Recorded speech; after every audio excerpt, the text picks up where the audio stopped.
getting ready. We're going to be Secret versus SY, the two top-of-the-table teams at the moment, both fighting to gain as many points as they can to try to secure their spot at the LAN final at the end of the ECL season. I think most of the casters should be ready to go, so we're just going to get straight into the first game. Actually, no, we're going to take a look at the maps first. Oh, good choice. Yep, because we have some awesome maps. We do. We've got Saltmarsh, Steppe, and then we're going to see Team Causeway. Woo, we haven't seen that for quite a while. Then Mongolia and Twin Puddles to end it. That's good. I like it. We're seeing a good balance of maps today. This is fantastic, rather than just the same things on repeat. This is great. For all the people that wanted Saltmarsh last series, here we go. Yeah, we get to start it off. Okay, we're going to say 14, and Zach is going to start the game. We're going to get right into it. Man, this is great. This is the two top teams, guys. I know Robo said it before, but this is the two top teams of ECL going head-to-head now to find a place against the Womi in the finals. That's it, exactly. And now I believe Saltmarsh has been rebalanced a lot recently. I think I talk about this every time I'm here, but still, it's nice to see, you know? Well, yeah, it's no longer like one team will randomly happen to have like a huge pond at the back of their base, which is like safe fishing. Now it's always, there's a lake in the middle and there's sort of river things. Like sometimes there's a small lake, but like there's only like 2 or 3 fish, so it doesn't really mean much.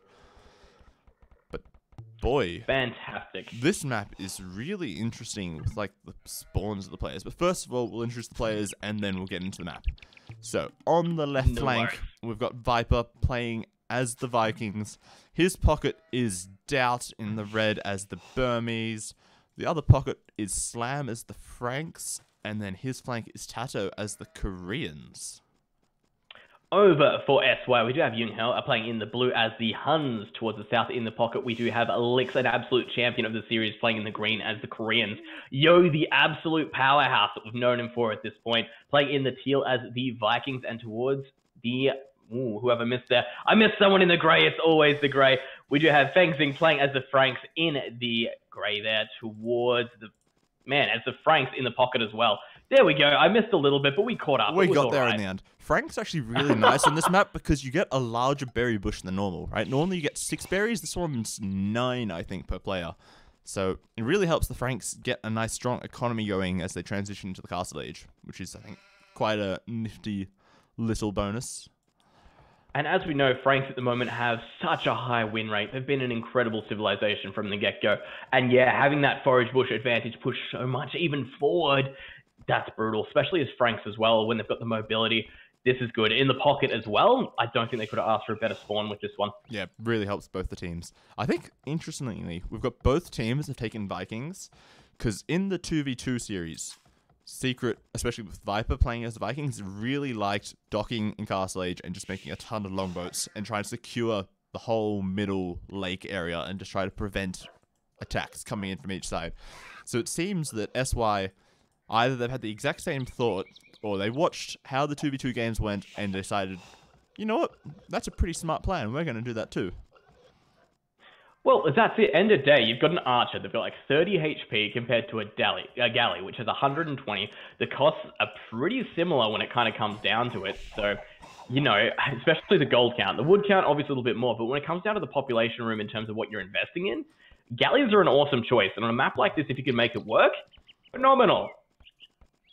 Yeah, exactly. And it's just... Longboats, especially, are so powerful against mass units. They're sort of like a mini demo. They shoot so many arrows, they do a little bit of damage to everybody.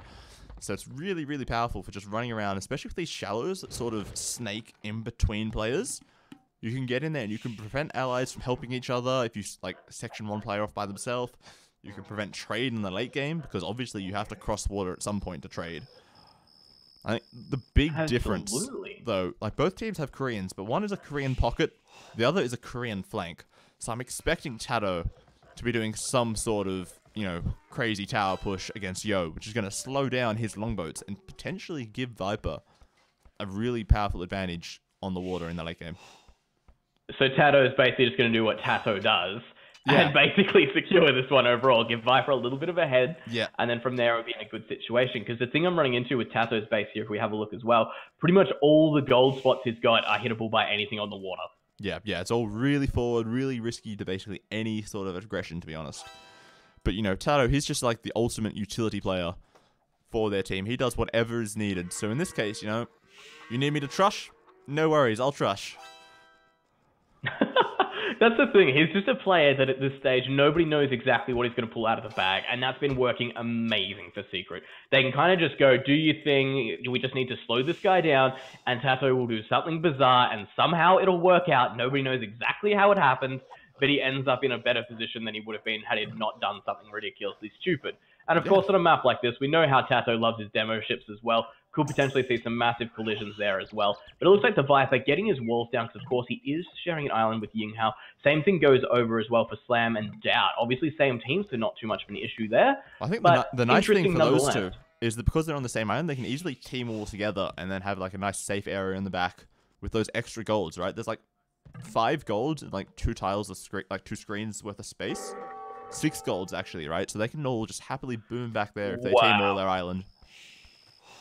Yeah, that's pretty amazing. They've got a really good situation potentially there. That said, I can actually see Licks going forward with a couple of villages here. Looks like Slam will actually scout it, so they know what's going on, but what's the plan from Licks?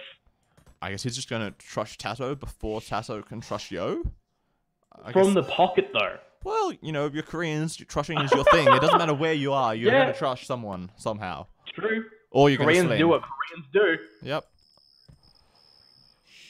Man, that's interesting, using all that time to kind of move across there. Like I said, Slam has seen it. He is on the way through. Tato potentially going to pull his scout. Looks like he should be ready for this one, though. Has already got his barracks up as well. Barracks getting thrown up by Licks on the frontier as well. So we'll see exactly how Tato can deal with this. Yeah, it looks like Tato's going to try to do some sort of man-at-arm aggression. Well, I guess not really aggression at this point, more defense to secure his island. Oh, but I don't like where he's going. Like, I feel like he needs to get a defensive tower on his 2 stones before he does anything else. Because, you know, if Licks manages to sneak up a tower near his stone, well, his trush is completely dead. Because he's got no other access to stone nearby. He'd have to, you know... You're not wrong. Yeah. That's a really good point to make. A really good point. That said, we do have all the scouts kind of running in here as well, trying to get on it. They're delaying the trush as much as possible here. We've got Slam kind of just running around with his scout, again, doing what Slam does with his scout micro. No, this is not good for Tato. Like, Licks has so many more villages there. He's also got the extra spearmen. Yep. Tato can't take this fight. Okay, yeah, now he's dropping the tower on his stone. That's good. But Feng Shuing's scout is there trying to harass it. There's that one villager that's injured. He's probably going to get sniped off if he doesn't pay attention. Nope, there he goes. Oh, absolutely. And, yep. And at this That's point, it. We are at such a level of play here that we can't afford to let these things happen, guys. Everyone is looking for these low HP villages, and that tower's getting denied so heavily. We might even see the tower from Licks come up first. Licks is definitely getting up first. He's got more villagers building it. His villagers weren't harassed at all. He's going to quickly wall it in and then garrison and... Okay, the other tower will make it up. Okay, that's fine. But Tato can't afford to take any more stone, and he's got 124 stone in the bank, so he can't make a second tower somewhere. This is... that's really unlucky for him. Yeah, like you were saying, delaying and taking the fight over here before he decided to get the tower up. I don't know if it was a little bit of arrogance or confidence that he could win the fight over here and he wouldn't need it. But end of the day, it's one of those things where it's better to prepare for the loss than to kind of aim for the win. Because now he's in that kind of trouble where he's going to be in a bad situation. Yo just hitting Feudal Age now as well. We do have Slam moving in with a couple of scouts, but we did have that forward barracks down from Licks, and he's already got a couple of spears out, so there's not really too much they can do about it. It's so easy to get those spears, and now they've got a second tower coming up, which still denies the stone, but is out of range of Tato's tower. So Tato is really in big troubles at this point, with no access to stone. Viper, on the other hand, is just completely chilling. He's like, I've got some walls, and I'm just, you know, chopping some wood, eating some deer, just, you know, relaxing at home here. Doubt has made some scouts, yes, and he is actually coming over to help Tato as well. Interesting. And ooh, is he? Feng Shuing is actually slinging as the Franks from the pocket position. Really? I would not have expected that one at all. No, nor would I. I guess it's such a waste of the Franks' skills, right? They're a decent economy with all this extra berries. They've obviously got good knights. It's just... Oh, man. Probably not... Look, not the best situation to be in, but end of the day here, we do have Yinghao going forward as well. He's got a couple of villages there. Looks like he is potentially going to go for some kind of tricky play here. And it looks like he doesn't know Viper's walls. No, there's no way he doesn't know his... Oh, wow. He's trying to place the tower in there. That's it. Well, okay, that's still a good tower, but... I don't think Tato's. Oh, I don't man. think Viper's gonna even care about it at this point, honestly. Like, okay, Well, he loses that's the the 2 thing. stone, but fine. That he's not utilizing. Yeah. The main problem is gonna be to make sure that he can wall up in time before the scouts run in. Because like, he's still got his main gold, which is behind his TC. He just needs to wall so the scouts don't do any damage, and then maybe make a counter tower later on against a tower that actually does something to affect him. That said, though, it is a pretty aggressive push, because that tower basically opens up these stones and knocks him off that gold there. Not saying that Viper doesn't have that extra gold over towards kind of the east, or the southeast, I should say, but he loses quite a lot of his map control, and a couple of crossbows from here could basically dominate what's left of his base. Because look at this small area he has to kind of boom up in here. He's hit Castle Age, but no military buildings to kind of work with now. Oh, and there's a hole and the scouts are in? No! Oh! No, Viper! What are you doing?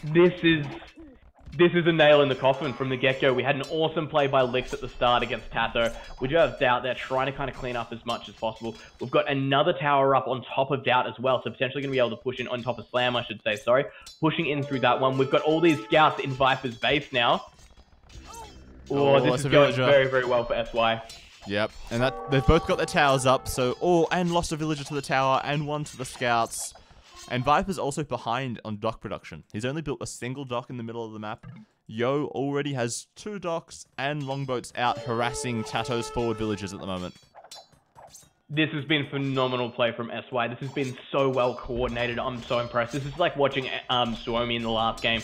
They had their team strategy, they stuck to it, and they did a good job together. Another tower potentially coming up here. It looks like we are seeing the deletion though. But there we go, another tower on the wood line of Viper, so that's going to hurt him there. Scout still in the base. Oh, man. I think that villager might make it to the TC. It looks like it will. And Doubt's scouts, sorry, are they going to be able to pick off the vills? I think the tower's going to come up just in time here to save most of them. Let's have a look. 95, 98. Lost 2 vills. 1. But the problem is that Yep. yeah, lost 2, and the scouts are going to kill the tower now, which is a problem. So Yinghao's push has been somewhat effective. It's done some damage to the Viper, but at this point, Viper should be able to just relax, take it easy, and get back into the game. Hopefully. Man, this is insanity to look at. SY have put themselves in such a commanding position. We've got Vikings already from Yo with longboats out in play. Viper's starting to get his own out, but his economy is going to be severely stunted. Behind that as well, if towers come up around his base, it can hit every major resource he's got there as well. A couple of spears over here from Yinghao, and they're cleaning up those scouts as well, even using the tower to his advantage here and pushing them away. So that tower will stick. And man, I'm just surprised we saw a sling from Franks, but at the moment, Franks might be kind of just come off sling and clean this one up. Well, they're slinging a lot to Yo, and Yo's actually preparing to go Imperial Age already. He's got 1,000 food, he's got 800 gold, he's about to go up. Just, I guess, straight into mass longboats and try to control the middle of the map, is what it looks like. The problem is that after the first 2 longboats, it doesn't seem like Yo's actually made any other boats. So Viper has actually got naval advantage at this point. And Slam has come over to help out Tasso. They're clearing up the towers outside Tato's base. It's looking good. The only issue, of course, they are still clawing for getting this map control back. Slam's doing a great job with those knights. They're taking out the towers, slowly getting there. We are seeing some galley micro here, but Tato has that tower garrisoned as well, so that's going to help in the long run here. Look, if Secret can take back some of the map control, they're going to be in a good situation here, because the problem was that's why we're doing so good at holding everyone back in a base. But this is where the difference might kind of come into it. Oh, then we've got Doubt making a couple of battle elephants, it looks like, just to clear out the Viper's base. He's like, okay, a couple of alleys, they'll kill the towers, they'll clear up whatever's here, and then while this is happening, Doubt is just booming away at home, dropping a 4th TC at this point. Alright, let's see how Yo goes. Obviously, it's early Imperial here is going to be what makes the difference. If he can do the damage, it'll be phenomenal. But look at this, Viper's starting to get the mass here. This is what we were talking about earlier, or you were kind of specifically pointing out, is even though Yo's gone Imperial here behind this, he doesn't have the units to kind of back it up. And if he's gone up a little bit too early here, loses map control, that's where the issue kind of comes into things. Right, and like Tato is still just running around being a real annoying pain in the butt at the moment, dropping random towers on Yo's base, harassing the wood lions, right? Just doing his little bit just to be annoying, right? Like a single tower doesn't cost that much. Does Mr. Yo actually see this next tower? Yes, he does. Is he going to try to stop it? I wonder. Oh, what else have we got? Those battle elephants doing the job they were kind of built for at this stage. Scout picking off a couple of villages, going to get in on top of that next tower, and they will get there eventually. We know how battle elephants work at this stage. Without seeing a little bit of a galley kind of, or I should say longboat fight in the middle here, Yo's starting to get more units out in play, but look at how quickly Viper's replenishing at the moment. On the left-hand side, Yo's built some gates and walled in Tato's villager to deny the tower. Just a little bit of a Age of Gate Pyres moment there. Sorry, I just had to jump in and say that. Do it. Tato, as we know, like we said earlier on, one of the best utility players in the game, and he has just been annoying. That is his job, and he's doing it well. He's still in the game behind this as well. Looking at the villager counts at the moment, we've got Yo at 66, we've got Feng Xing at 56, Ying Hao at 44, and 40 from Lix. Over for the other team, we've got Viper at 58, managing to keep that lead somehow. We've got Slam on 54, Doubt at 69, a huge boom from him behind this, and then Tato only at 47. So still pretty even. Well, Doubt is up to 5 TCs now. He's just booming away as the Burmese. Like, is he just ignoring it, saying, okay, Viper, you're going to just do whatever you do. Tato, you do what you do. Slam, you make some knights and you just help out. I'm just going to chill, and then later in the game, I'm going to come over with like 50 elephants and just save the day, guys. Don't worry about me. You're fine by yourself. I'm just going to chillax over here. That's it. Just hold out and we'll get there eventually. I'm looking around at the moment, trying to see Viper's military count, and basically it is invisible at the moment because there is none there. He's down to 3. We do have, however, Yo on 13 military at the moment. He is definitely starting to win that longboat fight at the moment. Obviously did get a couple of extra resources when it kind of comes down to it, but Viper, war galley on the way. The problem is that Viper's trying to make 3 docks outside his base. They have been denied by Ying Hao's knights, and the knights are also into his base, running around, harassing, killing some monks, killing some villagers. And this is what we were talking about earlier in the game. SY just had such good map control that this is the reason they were in a good position. They're managing to deny all these little kind of expands, everything that can kind of do a good, get Secret into a better situation to come back into the game. But look at this, more and more knights kind of being moved into play here. And like, more and more, and they're just denying all these docks. And Viper's essentially just evacuating like a third of his economy, saying, okay, I can't take this front wood line anymore. Let's just run over outside Doubt space and just chill over there. And like the problem is, it works, it works. Like Yo's longboats, though, they're gonna come up this little river. They're gonna deny Viper's gold. They're gonna deny some of his wood line. It's not looking good for Viper at this point. Like Yo is in a really good position, and yes, Viper's up to Imp, but you know he's got no access to gold anymore. There's towers and knights running around the outside of his base. He's got longboats on this gold. The other side of the map, Tato's not really pushing too much. He's got a couple of guard towers, you know, harassing here and there, but not really doing anything. Slam's got a couple of knights running around trying to help out, but nothing significant. It feels like Secret's kind of relying on Viper getting to Imp, and then Doubt carrying the day later in the day. Carrying the game later in the day. Look, it's absolutely an option. We've got Doubt on 103 villages, ahead by like 20 at this point compared to most of the teams overall. So he does have the situation for it. Yo's doing a great job kind of denying as much as possible here. Viper on his way to Imperial. He's still got a relatively the demos though! Viper's got demos on the longboats! Yes. Oh my god! Whoa, that was like... That's what we want to see! 10 longboats just disappeared. Oh man, and that's a change in the winds. That's enough for it to happen. And Doubt's going to kill these monks, maybe without any converts. Okay, just single convert, so he's potentially going to slow down this castle. Oh, if they can kill all these villagers, that is so good for Viper. Oh, and this is how you come back into a game, guys. This is how things are done. The demo's clearing the way. Viper behind this. Like we say, he doesn't have a massive economy, but he's got enough to make this work behind here. He's selling off his resources. He's building up what he needs out of this one. But here come the demos. Here come the longboats. He can potentially get this one for the team back in the game here. Doubt as well behind this. A massive economy, and he's going to be able to steamroll from here. Tato, as we know, just staying alive, being annoying, and Tato transferring all his resources, slinging Viper at the moment. That's what we're seeing in terms of the play here. And actually, the strategy is there. Doubt is slinging the Viper as well. He's got a couple of stables. He's pumping out some knights, but he's also slinging excess resources to the Viper at this point. So it feels like Secret are really all in on Viper being able to stall out this game and carry it, kind of like Max did in all of the previous Suomi games, bar the last one. Oh man, that castle deny, that's phenomenal over towards Viper's base there. If that castle came up, it could have been an entirely different story. But a couple of demo ships like we've seen there can make the entire difference. Yeah. This is phenomenal. I can't believe what we're witnessing here. And the thing is managing to take back map control. Sorry, what was that? If Ying Hao has to be really careful going anywhere near the water, because there could be a heavy demo that just pops out of one of these docks and just flattens all of his knights. Could you imagine the damage we've seen with these demo ships? If we manage to take out the knights as well, this is... Whew, it's working. This strategy is paying off. It was looking pretty touch and go there towards the middle of the game, but Secret slowly getting there. And look at that, we've even got Slam transitioning into Cavalier now as well.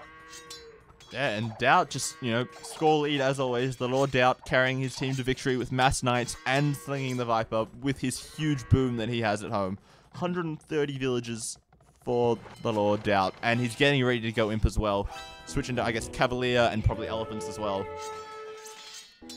This is looking really good. Secret were in a bit of a bind, but they're finally pushing out. Viper has managed to take the map control back by looks of things. He's finally getting his longboats back out into position. The Yo, look, he's still got a couple around. I think they're going to be caught out of position, though, if Viper goes for an engagement now. Finally regrouping back at home, so he has the option there. But look at the Night Train from Doubt. Slam over there as well. Both of them looking for those ups. Doubt on his way to Imperial Age, like you mentioned already. This could be bad. Yeah, this is going to be tough. Yinghao really needs to just get a mass of Cavaliers and get Paladin to stall out this game. But the problem is that, we've got essentially 2 players slinging at this point. Right? Fengxing is still slinging. Lix is, stuck Feudal Age, he's slinging. Whereas all of the Secret players are in Castle Age and doing stuff. Like, yes, Tato is slinging, but he's also been building towers, picking off Yo's villages here and there, just being a right pain in the ass. So that's the problem we're running into here. This could be the same situation we literally saw last game in AM versus Suomi. You've got 2 sling players. In the end of the day, if they end up against 4 players that have their own sustaining economy, this is where it becomes an issue behind it. Slam up into Paladin as well behind this. Yo is fighting this one off. He's been doing a good job keeping water control. They had a great kind of early game strategy here, but a couple of demos from Viper did open it back up. But the big problem, though, is that Viper has just got Elite Longboat, though. So any fight that they take now, Viper is going to win almost by default, as long as they have similar numbers. That's it, and it's going to make such a difference here as well. Right. Such a difference. This is some awesome play at the moment. Both teams have been fighting this one tooth and nail. But that's it. Look at this. Yo's taking these fights because he has to, and the upgrade advantage is towards Viper. Yeah, so it's just going to always be a slightly worse fight. And the problem is, they've been slinging Yinghao basically constantly at this point because they need somebody with military on the land to keep the game going. Right? So they can't really afford to sling Yo however many resources he needs for Elite Longboat. He just has to wait and get that himself at this point. Which, it's slowing him down. Just doing a quick kind of overview of the economies here as well. You've got Doubt on 144, Viper on 86, 121 for Slam, and 98 for Tato. Towards the other side, we've got Yinghao on 105, the Yo on 110, Fengxing on 83, and Lix only on 68. So, man, the economies at the moment really proving a difference. Yeah, and it's like, Yinghao's starting to push back a little bit. Doubt's just chilling, he's waiting. Okay, I'm going to get Cavalier and +4 armor in just a minute. I'm going to wait for that before I try to take any fights. Viper's just, okay, I don't particularly need my economy anymore. I only really need wood and gold for longboats. And Slam is just massing Paladin on his side of the map, building a big force ready to charge over and battle Yinghao. Man, I'm looking at the amount of knights Doubt has on the field here. He's fighting the Paladins. He was only a knight, but he was ready to take the fight. He's up to Cavalier now. No doubt we will see Paladin behind this. We've got plate barding on the way as well, so these knights becoming a very, very crucial part of the fight. Then you've got Slam into Paladin as well. Everyone's just moving into this one. The big issue, of course, can be the fact they're shallows. We can see demo ships, of course, but Viper's starting to take the map control entirely here. Still elite longboat from Yo, so we do have an even playing field there. And Yo, man, he's got a lot of units out in play as well. Yo's longboats are right next to Slam's Paladin. He's getting so many kills as they run past, doing lots of damage to the Paladins. A little bit of a misplay by Slam there, trying to get over there to help out, but Viper's longboat's coming in to shepherd them to safety.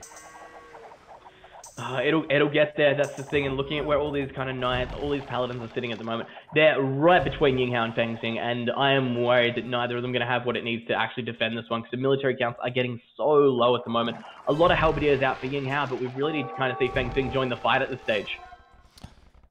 Yeah, they just need to do something else to help support this fight, because Doubt is switching into Burmese helbs. Remember, they have extra attack simply by getting to Imperial Age. So, these Paladin Helb army is going to have some problems against Doubt's, almost pure Helb army himself. And he can save his Cavaliers, use them to go raiding, go help out on the other side of the map, do something else, and just defend with Helbs at this point. This is a great time. Even then, we've got Slam going down with Chivalry as well, so going to be so quick to get those Paladins into the fight now. And the other thing I'm looking at, we're kind of hitting that point where trade's going to become a little bit of an issue. Who do you think's kind of got the best map layout for it at the moment? Oh, Doubt's in. Doubt's in. Oh, man. Ying Hao. There goes all of his farms. This is going to be a big problem. How much food does he have in the bank? Okay, he can afford to make about 5 or 6 more paladin, and then that's it. And then he's all out of food. This is getting rougher and rougher. Look at the amount of villagers getting taken down here. I'll take a little quick sell right there. 111, already down to 108, and that account is just going to continue to plummet. But look at Licks on top of that as well. We did see a massive, massive brutal hit there from Slam in there. We've got Licks down to 37 villagers. And the problem is, like, Ying Hao sent all of his paladin, all of his hells back from the front, essentially, to help defend his base, save his economy, which is now allowing Doubt to push back in the middle, starting to take down the castle with cavaliers and helms. Oh, in come the paladin from Ying Hao. They're going to clean this one up slowly but surely. There's a lot of units there, but he's down to 60 villagers now, guys. That is half of what he had at the start. Yep. Keeping this one rolling is not going to be... Oh, man, looking at the villager counts, 55 for Ying Hao and only 40 for Licks. Yes, How do you come back from there? I'm not sure, and the problem is, like, Tato is up to Imperial Age as well. I assume he's going to go for, like, halberdiers and towers, maybe some siege as well. Because, like, Slam's got a huge bunch of paladin running around the left-hand side trying to find somewhere to attack Yo. And being Franks as well, he's got that extra HP. He's got the replen time. Those units, they pop so quickly. He's just like, I'm just going to kill these castles. Like, screw waiting for any rams and trebs. I'm just going to kill it. Let's go. I don't care. Hey, if it works, it works. And that's exactly what's happening now. Yo's doing an amazing job sitting on this kind of river in the middle here, taking out as many paladins as he can. Really good win with those longbows. And there are so many in play for him at the moment. He's got 71 military on the field. Yo showing exactly why he's a dominant player on SY here at the moment. Most of that being longbows as well. This is phenomenal. And oh boy, it looks like Doubt is switching into battle elephants at this point. Halbs and battle elephants versus paladin. It's not going to be a nice fight. They're both incredible anti-cav units. Man, I think, look, SY doing a great job holding out here. We're seeing some awesome play by Ying Hao. But the problem we're going to kind of start running into here is, look at it, Lick's only in Feudal Age still. We've got Feng Xing with no real military on the field here at all. He's starting to kind of get his count up, but all the secret players are basically just about ready to go. Tato's going to be Imperial just any minute now, and he'll be ready to join the fight as well. Yeah, it's just tough. Like, I think at this point, Doubt is going to almost solo Ying Hao once he masses enough elephants and helbs. Like, there's just flooding in helbs from all of these barracks. He's got a bunch of battle elephants charging up the south. And all these siege rams from Viper as well to take out the stables, take out the production buildings, and just let Doubt charge in there and do all the damage. We are seeing, man, this is just great teamwork in general. I'm really happy with the way this one's playing out. Feng Xing finally going up to Paladin himself, so he's going to be able to rival the Paladins of Slam. But look over in the Yo's base. That is more and more Paladins from Slam. This is exactly what happened to Licks, and Licks got down to like 30 villagers. They understand what's happening. Yeah, no, and Yo's just like, okay, well, there's nobody here to save me. I'm about to lose all of my villagers, all my TCs. Like, I'm going to have nothing left after this. It's got to be GG. And Slam just found every single avenue of attack there. It didn't look like he was doing too much in the big fights there, guys, but every single base he was in, he was doing damage where he can, and that was huge. That was absolutely huge. He's just running around raining everybody. And interestingly, Tato was basically just building a ton of keeps on the like sort of middle island to secure map control. Right? See, that's long game play. That's exactly. Really well thought out long game play. If Yo got back his base, and then he tries to go out the longboats, anywhere he tries to go, he's going to start taking damage from these towers. There we go. I'm not sure exactly what happened here, but Feng Xing slinging as Franks? Yeah. That's still an interesting one to me. Like, the early game was good. They had the pressure on the Viper. They had map control. The towers against Tato were even good as well, because they had all map control. And then things just went to hell. Yeah, I'm just not sure if the slinging really paid off enough. Like, yes, it helped Yo get up to Imp really quickly and start to get the longboats. That was good. Yes, they transitioned into slinging Ying Hao to try to get in there and kill off the Viper. But they weren't able to do enough damage. Because Yo's army and his Imperial Age time, while powerful, didn't actively kill anyone, right? There's a limit to how much damage the longboats can do when they're stuck on the water. So I feel like it might have been better to just sling Ying Hao completely from the start and just go full on tons of knights, tons of siege, you know, everything, and just try to wipe Viper out instead of taking map control that didn't really do too much. Look, the push was good. It's just that All Secret was there ready to come to his aid. And again, it just shows how good the teamwork side of things can be. Even then, like looking at kind of the stats here, we've got Dowd as MVP, 230 units killed, 143 lost. But Slam, 117 units killed, 102 lost. 117, I reckon at least 3/4 of that was villagers. Yeah, so probably. He pretty much decided the economy favored the game there. Yeah, he just cleared out everybody's economy. Like, you can see a little bit in the timeline where, like, Lix and Yinghao, both of them just lose a ton of villagers towards the end of the game. And then Yo does as well, right at the end.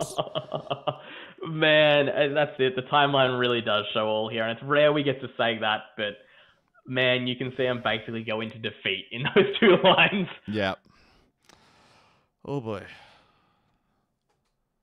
But that is game number 1, guys. This That's is a game best of 5 series. So we do have many more games to come. Hopefully we get to all 5. That's kind of the dream here. We see these two teams kind of play against each other as much as possible. But let's see what's to come. Yep, we've got Step up next. We're just going to get straight into it. Keep the games rolling. So Step, okay, do you think we're going to see Sling again like we did with the AM Suomi game? Look, it's an open map and you can wall it off. So there's the option there, and look, I'll be surprised if we don't see Sling, I think, just because that's the kind of style we're going into. But the issue is, on a map like this, if the other team can get in and do the damage like we basically saw in game 1 with AM, then that Sling is basically nullified. So I'd be surprised if we don't see it, but that's it. I'll be surprised if someone else doesn't come in and kind of step up to the challenge for it. Yeah, I guess it just depends on like how the Sling happens. Like, they don't necessarily have to go all out for the Feudal Sling, right? They could say, okay, we're going to all go Feudal Rush, and then we're going to switch into a Sling after making some scouts and walls and stuff. I think that might be a safer way to play the game, but we'll get into that in just a minute after we look at the civs. So first of all, we have Viper here as the Incas pocket, which is a very, very interesting civ. As his flank, we have Tato as the Spanish. On the other side of the map, we have Doubt as the pocket Chinese, and then Slam as the flank Mongols. Going clockwise from the top of the map, in the green we do have Lix playing as the Spanish, the Yo in teal playing as the Mongols. His to the right going to be Feng Xing playing in the grey as the Saracens. Then down towards the south we have Yinghao in the blue playing as the Chinese. Okay, the big question point here for me is Incas, right? Like, obviously, Incas are okay in maps. Like, I guess, right? I'm so convinced. Right, so convinced. Okay, you save a little bit of stone when you make the TC. That's cool. You get a free llama. Okay, that's kind of cool too. You get eagles. They're okay, but like, mines get eagles too. I guess you want to save them for a different map. Aztecs also get eagles, and they've got a really powerful eco bonus. I don't understand, like, what do Incas really give you on this map? And, like, even late game, like, they're not that powerful, are they? Well, that's it. Look, they've got the raiding ability of the Eagles, like you kind of mentioned there. Obviously, the stone cost left is kind of helpful as well, but end of the day, I feel like you're not going to be building Kamyuks on a map like this, especially against, what have we got? We've got Chinese, so basically Chukunus. We've got Saracens, which copying a little bit of flack at the moment. Mongols, where they're, of course, going to eventually get into Mangadai. Then we've got Lix, who's sitting in Spanish as well. I feel like Kamyuks aren't exactly an option. I feel like they weren't really an option from the beginning. But I guess castles to kind of defend key locations, maybe a Trush, but he's in the pocket. Like, Kamyuks in the very late game are pretty good because, like, they're good against infantry and archers because they've got so much pierce armor. They're good against cav, obviously. Like, it's a good all-round unit for the end game. But I'm just questioning, like, in Castle Age, right? Like, you can't do a Scout Rush as Incas, obviously, and that's, like, the standard sort of meta for a pocket civ. So, well, I guess the question is then, if that's all we can kind of really think of, is he going to wall up and just sling one of the others? Like, if it was any of the other players, I would have said yes. But I can't see Secret saying, you know what, Viper? I think you've had too much of the limelight recently. We're going to get you to sling instead. Like, that's just not something I can imagine them doing. At the same time, though, they didn't pick the positioning. So... Okay, so maybe they're hoping for flank Incas? Yeah, that still doesn't help. Well, I guess no, they could have gone for the Trush, try and get a little bit of map control. We did see that in game 1. We did see that kind of that Trush play. Take the map control away and see what you can kind of do. But I guess we're just going to kind of have to wait this one out and see. Obviously, we've got the Mongols there, which is Slam in the purple, so we can kind of get some scout aggression on nice and early, especially against Lix as well, who's playing as the Spanish, obviously relying on kind of some of that Castle Age tech. Are we seeing a little bit of a team wall here, or is this going to be more of a every man for themselves? I'm kind of watching Yo's walling there, and yeah, it looks like it's going to be a bit of a team wall. Oh yeah, a little bit. Like, interestingly, because they're going for so many walls, I doubt Lix is going to go for that all-in sort of trush build that you see some Chinese players do with Spanish. Like, especially Tim or Vivi, if they get Spanish, they're just like towers everywhere, all over your face.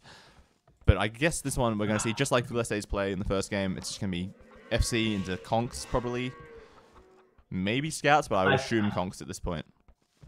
I think that's what everyone should be expecting at this stage. It's pretty much become kind of the norm that we're seeing on Steep at the moment with Spanish, which, look, it's not a bad strategy at all. It's just a matter of late game, you have to make that transition to Paladin, like we've seen so many different times now. Everyone pretty much on their way to Feudal Age at the moment. Looks like we are going to see Slam there first, which is pretty much to be expected with Mongols on this map. Mongols, obviously, the hunt bonus is absolutely huge. The big thing is, though, Tato is clearly going to go for a trush. Like, look at how close he is to Ying Hao.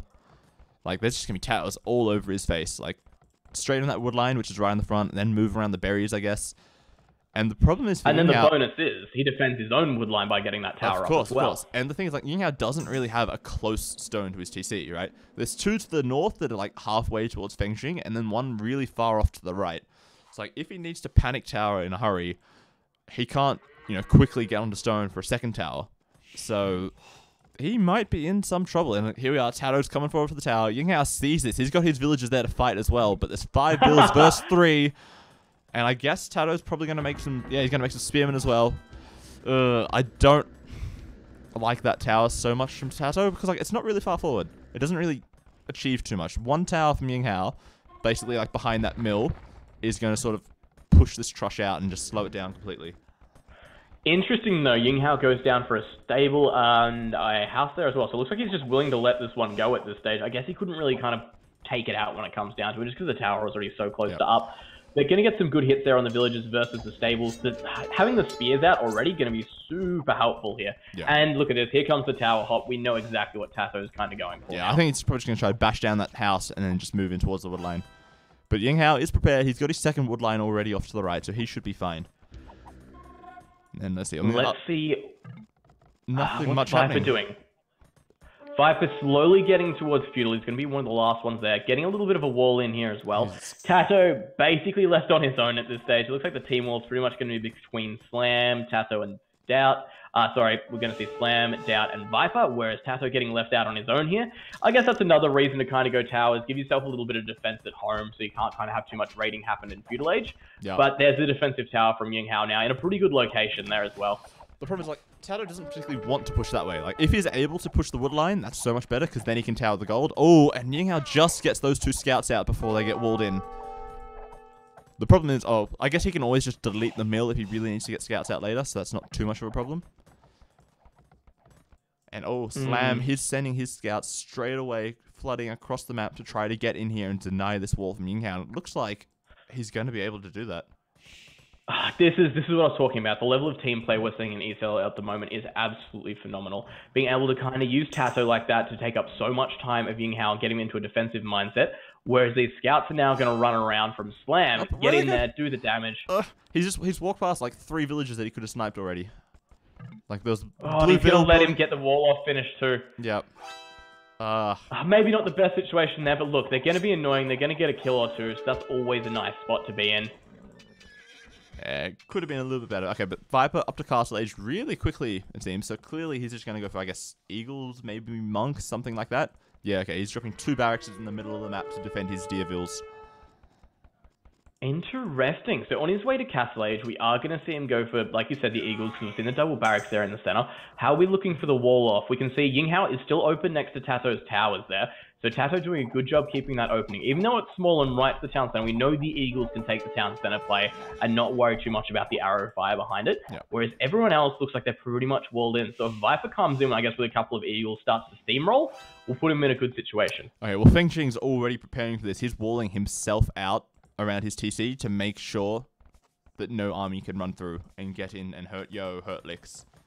because he is slinging actually a Saracens. And I guess we should briefly talk about Saracens while we've got a little bit of a lull point.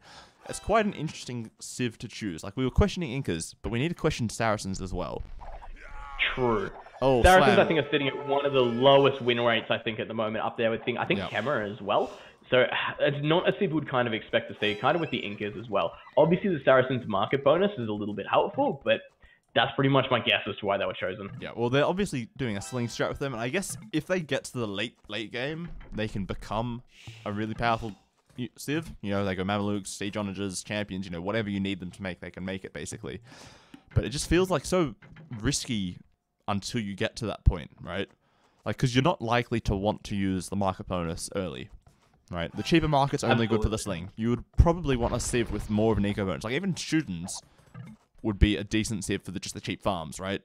Into sling. And, True. And also just the conversion resistance bonus is also somewhat useful.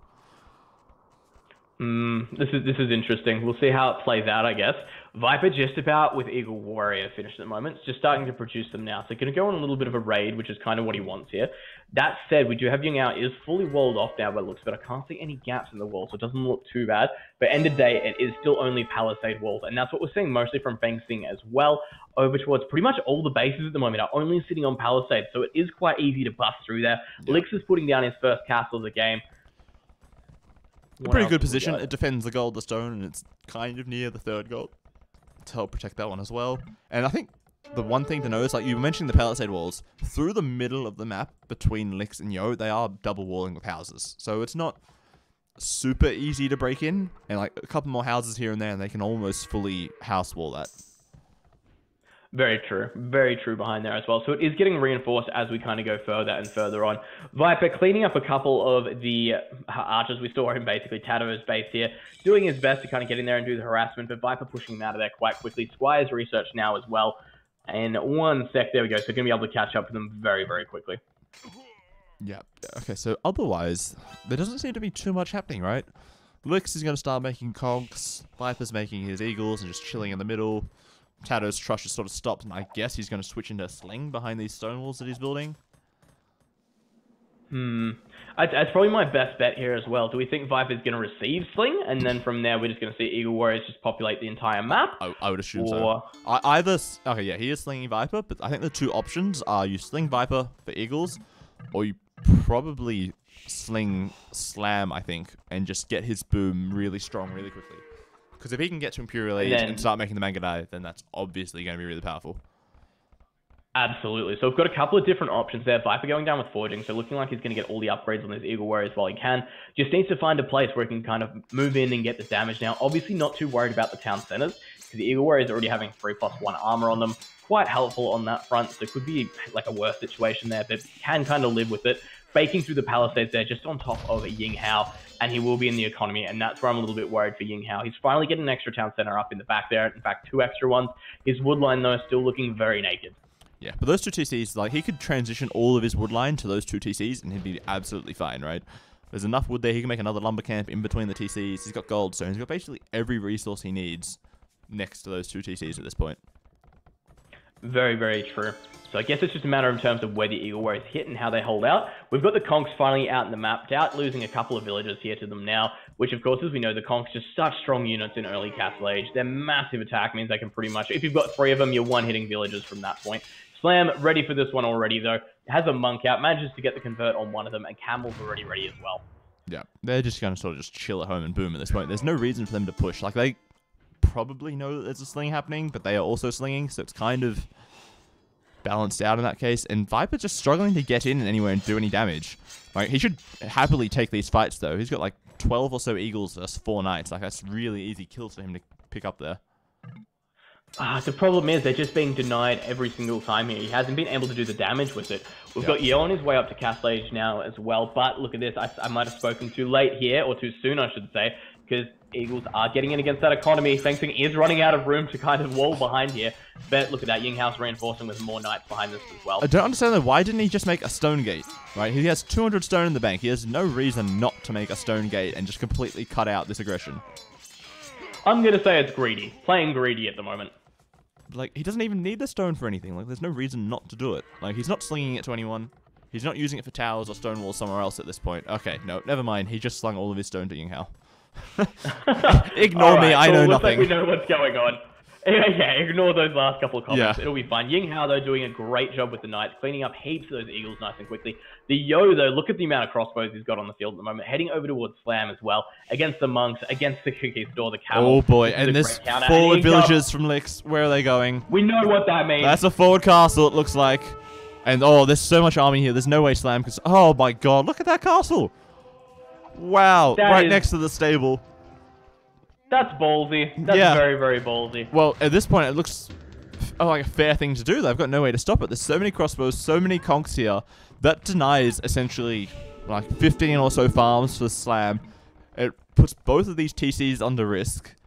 This is a dicey spot for him. This is a really good play. I agree. They had the military count to make this happen. Absolutely, it's a risky spot to put it in, but with the amount of conks and crossbows there, like you said, there's really no risk involved at this stage. Yep. You've got Yinghao kind of using his map control with the knights at the moment, so fighting those eagle warriors. We do have the monks out from Viper as well, so trying to get the convert there, and it is working, but I'm worried for Slam, I agree. Yeah, like this could be a sort of game-ending move. Like if he builds, if he gets enough stone for a second castle, right, if he destroys one of these TCs and then moves into the middle of his base, builds a third castle, keeps running around with conks, maybe some rams and mangonels as well, they could defeat Slam, just about. Or at least, you know, wipe him off the map so that he's no longer useful. Absolutely, and just bring it to a 3v4 scenario here, which is kind of the dream in a team game. It's what you're really aiming for, to take one of the players out as early as possible. Viper in the base of Yinghao here, trying to do some damage, and it looks like he is cutting through those knights quite quickly. He does have the units here to make it happen. Starting to stall the economy, but needs to get into the rest of it. That's the problem we're having here. Yeah, the problem is basically stuck fighting these knights. And he's only fighting a single player, whereas the other two players are the ones that are doing damage to his team. Alright, so they're sort of trading one for like half damage on two different players, which obviously is not ideal. And you've got Yo at the moment in the back of Doubt space as well, trying to do what damage he can. Slam doesn't have the units to defend him behind there. We don't have Doubt with the units to defend. He's getting his second castle up though, so the Shukunu numbers will start to increase very, very quickly now. But I think I can hear some rams as well. Yep, Lix is out there. He's going for the kill on Slam. Yep, he is. Like, to be honest, he could probably just go ram down that castle. If he can get a couple... Whoops, I didn't want to open that. If he makes a couple too many rams, really quickly gets in there before there's any mangonels, just take out the castle, take out the TCs, and just push in there. Let me have a look. We've got Lix who managed to jump in, managed to fend off pretty much all the eagles in from Yinghao. So that becomes a little bit easier for them to deal with now. And Viper just struggling to make these eagle warriors worth it. I saw a lot of them sitting in the middle of the map, but as you say, there's nothing for him to do. Okay, but he's up to Imp, waiting for Elite Eagle, I guess, and then he's going to try to make something happen with them. But, like, I like this, though, from the two slinging players, they're just building huge stone walls through the middle of the map, right? Tato's walled off the front of Viper's base, moving up the diagonal towards Doubt, going up that way. I'm not sure where the villagers went, but, you know, the wall will continue at some point. And then on the other side, Feng Xing doing a huge stone wall straight from Lix all the way over to Yinghao, essentially. This is what we want to see. Yeah, this is where things kind of kick into the notch and everyone starts preparing for the late game. The only problem is Slam going to hit it? There's so many rams here in play now for Lix. Lix is not looking at giving up. He can potentially go for the castle if he wants to. Obviously, against the Mongols, not the best idea, especially with a mangonel behind it. But he's got the ability to push for it if he absolutely wants to. Ooh. Looking over towards Yo's crossbows are just getting cleaned up in the back of Doubt space at this point. So they did a little bit of damage early, but now they've just been cleared up completely, and Yo has one military population remaining, which is like one crossbow in the middle of the map doing absolutely nothing. So now, I guess Doubt's going to get Imp, get some Trebs, and then start to push back Lix's castle. I guess it's the same thing for Viper as well. Viper just about Imperial Age. Of course, we'll be seeing Elite Eagle Warrior from there. Look at the amount of just town centers coming up on the front. We've got barracks coming up on the front as well. We've got a castle coming up on the front. Viper really getting in for the long game here. Yeah, and that castle's really good because A, it helps defend Tato, but it also lets him produce some trebuchets to start to push forward and take out Yinghao's castle. And on Doubt side, he's making a third castle as well, all in this one little area. So they're really solidly fortifying the front of Doubt space, while Tato continues to wall towards it. Oh, Lix is trying to game the castle here, but it's not working. A couple of monks behind it and one mangonel seems to be all it takes to hold this one. Slam really making his efficiency count here, and that's fantastic. Yep, okay, but Yinghao and Yo both up to Imp, a little bit slower than Doubt and Viper, but not too bad. So hopefully they're able to get some army rolling and start to defend it. But Yo's just switching straight into Mangadai at this point with at the moment, one single castle. So he's going to be really, really slow before he actually has an impact on this game. So I feel like Ying Hao has all the weight of the SY team resting on his shoulders to keep everybody alive until Yo can make Mangadai. Well, that's it. It's basically just a stall fest at this stage. We've got a huge amount of Conquistador out for Lix at the moment, so he can help stall as well. We've got Ying Hao there with all his knights, but look at this Elite Eagle Warriors from... Oh, that's a lot of Elite Eagle Warriors from Viper. They're starting to get all the upgrades on them as well. Plate mail coming down, and it looks like they may get through here as well. Looks like they haven't been spotted yet, but towards the center of the map, that could be bad news for the Chukunus of Doubt. Or... Where are the Chukunus? Oh no, they're just going to get murdered. There's so much army here. Ying Hao just need to get a couple of the knights around the back of the Chukunus so that they can't run. Okay, the Conquistadors are doing it as well. Oh boy, that's a little bit of a throw there. Doubt losing almost all of his military at this point. That's what they could have used as well to help hold. Slam at the moment is just in trouble. Of course, we do have that castle. Doubt, though, not so worried about it. He does have the trebuchets out in place to take it down, but at the same time, he's got no army to really defend them at the moment. If, for instance, Ying Hao wanted to, he could just run on top of them and kill them. Yeah, that's it, exactly. Oh, and Viper's trying to get in with his Elite Eagles, but he's just stymied by all of these stone walls, all these houses. Fengxing is trying as hard as he possibly can to build stone walls behind these buildings. Or is Viper going to maybe break through this yurt on the right-hand side? Oh, there's a hole. If he gets through yes. the yurt. Oh, the yurt. It's through the yurt. He's in. The yurt hype. Whoops. Yes. Oh, He's in. That'll stop the wall off. The Conquistador is coming in to back this one up as much as possible, but if Viper just spreads out and does the damage where he can, that's what matters here. To be honest, he doesn't even need to do that much damage. The main benefit at this point is he's forcing all of the SY army back from the front lines to hunt him down and make sure he can't do damage later. This gives Doubt time to reboom, get more Chukunus, Slam to start switching into Mangadai, these trebuchets to keep advancing forwards.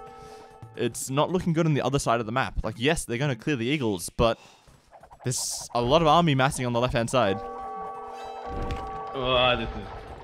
Oh man, I'm really impressed here. I wasn't expecting Slam to be able to push this back so easily, but with the help of Doubt, look at the situation they've got themselves into here. We've got so many Chukunu in play. We've got the trebuchets as well. We've got that backed up by Mangadai. Even Doubt moving forward. Is he about to throw down one of his Doubt castles? No, it's just a mining camp.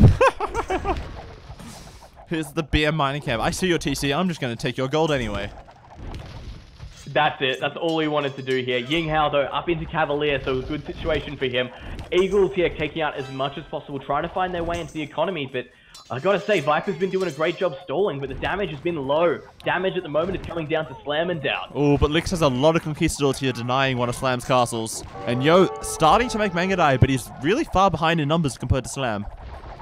He's only got a couple more upgrades. He's not that far ahead at this point. And look at how quickly those trebuchets just melt through someone's base, take out all the buildings that matter moving forward, and the Chukunu is just so easy to defend those trebuchets with. Yeah, they're just charging in. They're deleting walls. They're getting ready to set up trade as well through Tato, then through Viper's base, through Doubt to the opposite corner. So they're getting ready for the long game as well. And oh boy, we've got Kamiyuks and Pikemen and Eagles, just full infantry from Viper in the middle of the map at the moment, just shredding through these Cavaliers. That's it. We were talking earlier in the matchup how Kamiyuks aren't that much help kind of in the early game. Once you get into late game, like Robo was saying, they are a huge help. Their extra range, their bonus damage, pretty much everything. In fact, when you bring in couriers into effect as well with their +6 armor, yeah, fantastic unit. Yeah, they tank versus basically most ranged units fairly well, and they're pretty fast units. They can just deal with most army that aren't like, you know, Teutonic Knights and Scorpions. It's essentially like their main weaknesses. Oh, but looks like it's gonna be the big engagement. Yeah, big fight. All those trebs are definitely dead. I feel like Doubt and Slam should pull back a little bit towards the castles, hide behind the walls, stuff like that, because at the moment they're getting a little bit too much surrounded, I think. It's the game plan. They've moved back to the walls. We do have the one castle up from Slam. Second one up behind the army here as well. The Cavalier getting caught a little bit out of position here, caught in this gap. The Chukunu is doing their best to take this one out, but look at all the ranged unit behind it. The Conquistadors and the Mangadai having a field day. I feel like that's a little bit of a misplay from Fengxing though. If he'd deleted some of his walls, the Cavaliers could have got in there and done so much more damage. But before, absolutely. They were just stuck there. Yeah. And here we go. Kamiyuks in play as well. Viper finally joining up with the rest of his forces here. But look at the map control right now from Secret. They've kind of got that half that we were looking at there. They don't have the wall off. That was Fengxing. But at the same time, they've just populated this entire area. Yeah, it's just looking pretty rough for SY at this point. Like, 'cause even Viper has some eagles running around through Fengxing's base, harassing the wood lines. He's got some eagles heading towards the corner to, I guess, deny some trade at some point. And he's, I guess, preparing a push, kind of, against Yinghao at some point. Not really at this stage. Even looking over at Dowd, he started the Bombard Tower push as well, so they're even going to be able to reinforce this one with some of their buildings as well. Bombard Towers, as we know, are so hard to push into. They just take so long to get in against, so a really good play there. Lick's finally making that transition into Paladins as well, finally moving away from those Conquistadors, like we were saying. Later on in the game, it just becomes so hard to kind of push in with those. But Elite Eagles, look at that, into the back there for Viper, so a good situation to be in. Straight into the raids. Like, the big thing is, like, Bomber Towers, their main weakness are things like Trebuchets and Rams. But the Chuko News and the Kamiyuks perfectly counter Rams, and Trebuchets just take so long to push with. So once they get these Bombard Towers going, it's going to slow SY down a huge amount before they can do any sort of possible counterattacks. And while this is happening, Viper and I guess Tato's up to Castle Age. He's dropping TCs. Tato's getting ready to go Imp soon, I guess. So the two of them are going to start to prepare a push on the right-hand side, try to push into Yinghao. It's looking dicey. Ooh, and look at that for Yinghao as well. He's down 2 light cavalry, meaning he's getting pretty low on the old gold count here, with some good kind of backup behind this that can get pushed in very, very quickly. We need more Kamiyuks there in play for Viper. And look at that, Fengxing just up into Castle Age as well. And look at that slam going into Oniga Tech. Yep, well, that's the counter for Mangadais. Get a couple of good juicy shots off, kill a ton of them. Can be pretty bad. And Lick's, like, he's switched to Paladin, which is nice, but there's just not enough numbers at this point. Like, you need a good 30-40 Paladin before you really want to try to take any sort of fights. And he's far away from getting that. Look at the counts right now. We've got Dowd at 198 out of 200 population, Viper at 178 out of 200, Sam at 183 out of 200. It is brutal on that front. Tato at 132 even as well. Most of that being villager count. And the rest is trade. So it is literally all resource gathering units at this stage. There we go. So he's going to have such an economy. He's already pushed himself into Imperial, but he's going to be self-sustaining behind this as well. So every player of Secret's going to be looking to max out from here. Whereas looking over towards the other team, SY, we've got 140 for Licks and 83 for Fengxing. So a little bit of a difference here. Oh, SY is about to lose their trade, though. Like, the counter for Mangadai are like Paladins, right? But Viper's following along. He's got his Kamiyuks. He's got some helps. Get in there, Viper. Come on. Help out Slam. Viper? Okay, never mind that. Viper just does his own thing. He's busy somewhere else, clearly. That's it. He's doing what needs to be done, I'm sure, doing God's work. He has had quite a few Eagles sneaking and getting some harassment here and there where he can as well. Looks like he's trying to get on the Kamiyuks, though. But what? Yo's coming over with the Ottages as well, pushing back this push. So their trade is safe for the moment. The big problem, though, is, as you say, Viper getting ready to go in through the middle. This is where it hurts. We've got Yinghao down here as well, trying to push down these castles. He's got the siege rams out into play. Obviously not going to do too much against the Eagle Warriors, but hopefully cut through the building. Oh no, but Viper's Eagles are in just north of Yinghao's base. They made a hole in the wall and they're in. If they stop attacking the houses and go. Come on, get on the trade. What are you doing? Get to the trade. Go, look at them all these juicy trade carts just sitting here ready to die. And oh boy, Tato is up to Imp. He's getting Forging, getting Husbandry immediately. Getting Cavalier, switching into Paladin to support everybody else on his team. And oh, okay, Viper's finally heading off to the trade line. And even just a couple of Eagles in Yinghao's wood line right here could be deadly. Yep, there we are. He drops off 2 Eagles, he sends 2 to the north as well, and then the rest are heading off to the trade line. There we go, getting the damage in that he needs to do. We've also got Tato, look at this, all the stables coming up on the front. He's getting Cavalier, he's getting plate fighting armor, all the research and text here. Tato is about to join the fight, he's going to be going with Paladin straight away. And while this is happening, Doubt and Slam are working together. They're cutting through the back of Lix's base, heading towards the trade.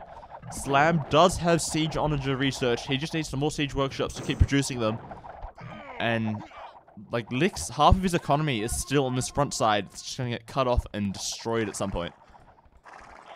Oh, this is not a fun time at all. Look at the trade cards. They are just the Eagles, like, slowly maneuvering through, doing what they can. Lix forced to send some Paladins and Conquistadors down to deal with this one. But as soon as Tato joins the fight here on the right, I'm really, really worried that Yinghao is not going to be able to cop this one. And, like, the big problem is, like, the Eagles, like, they just spread out, so there's just 1 or 2 in all sorts of places. So it takes forever to kill them all, right? You have to hunt down 1 Eagle, and then the next one, and then the next one. They're not all in just one big bunch like you see with Mangadai when they go raiding. That's it. It just becomes such an issue and such a time-consuming task to get rid of.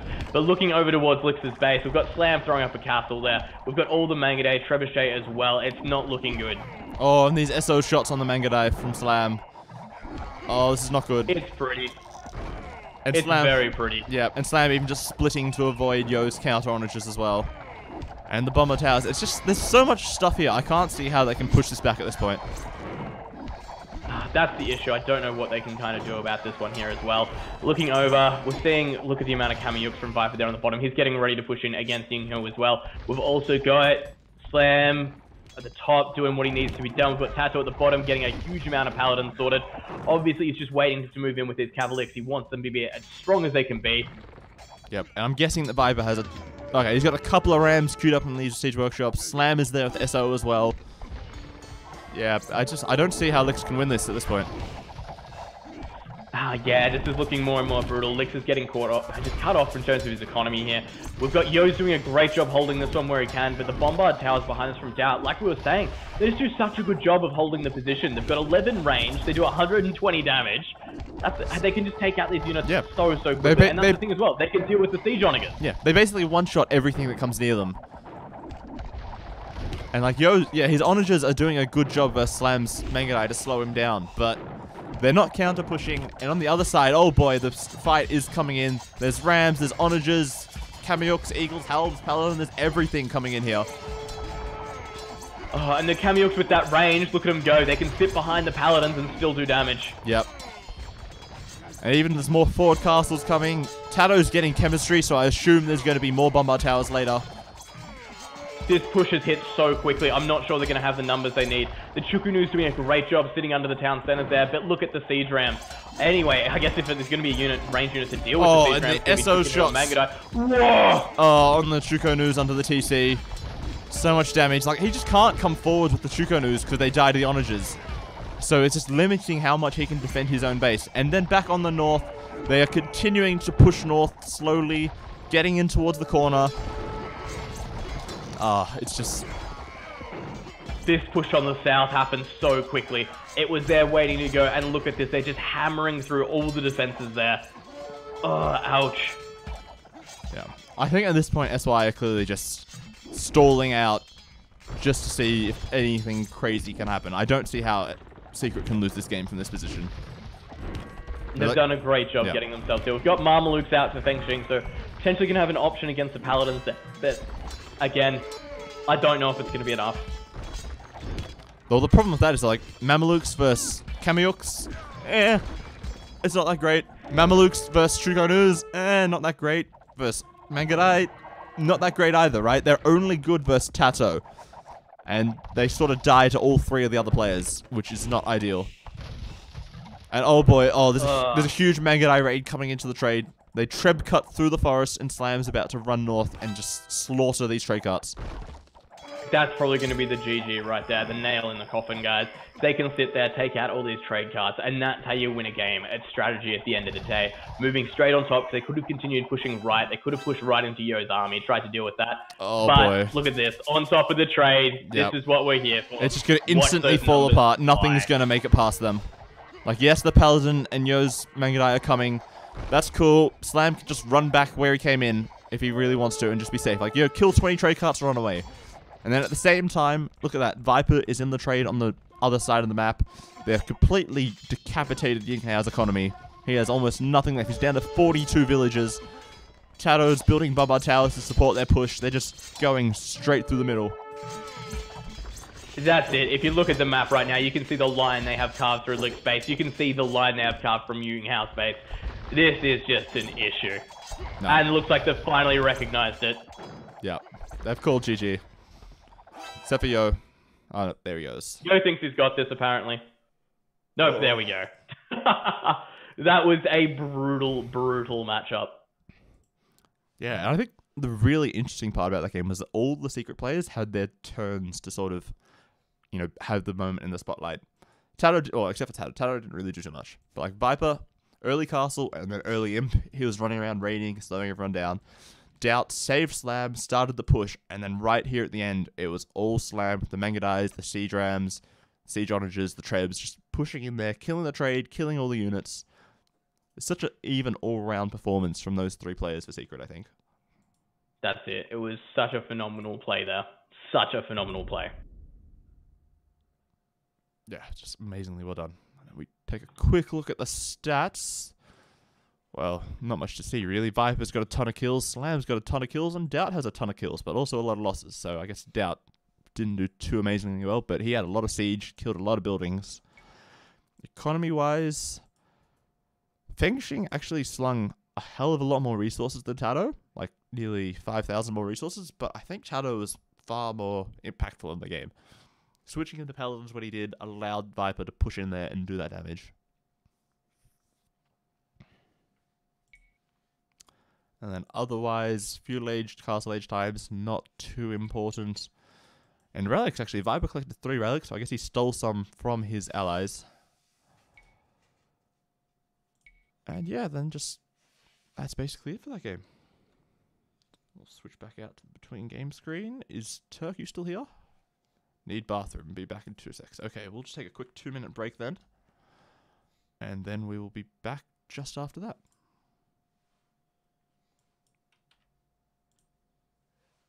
Music.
Okay, just before we get back into the game, we're just going to thank a few people for subbing and donating.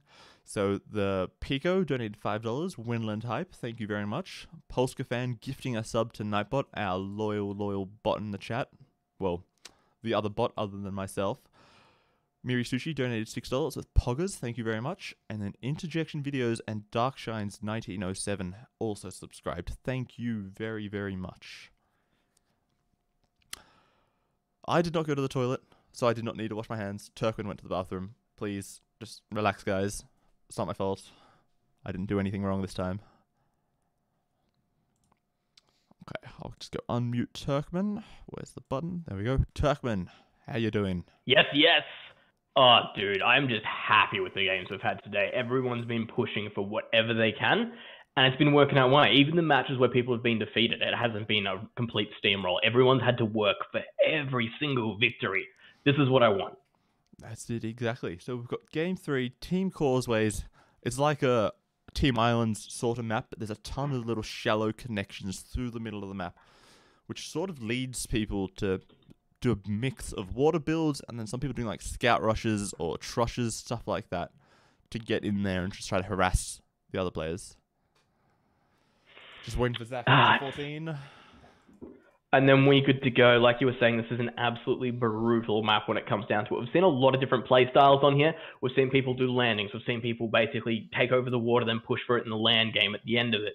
It's anything can work, and that's what we love.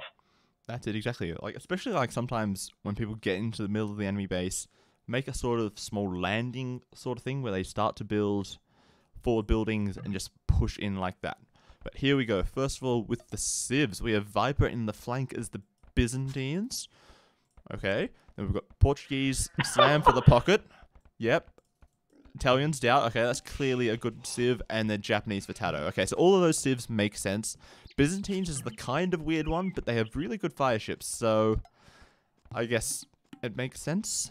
And counter units are maybe useful some points.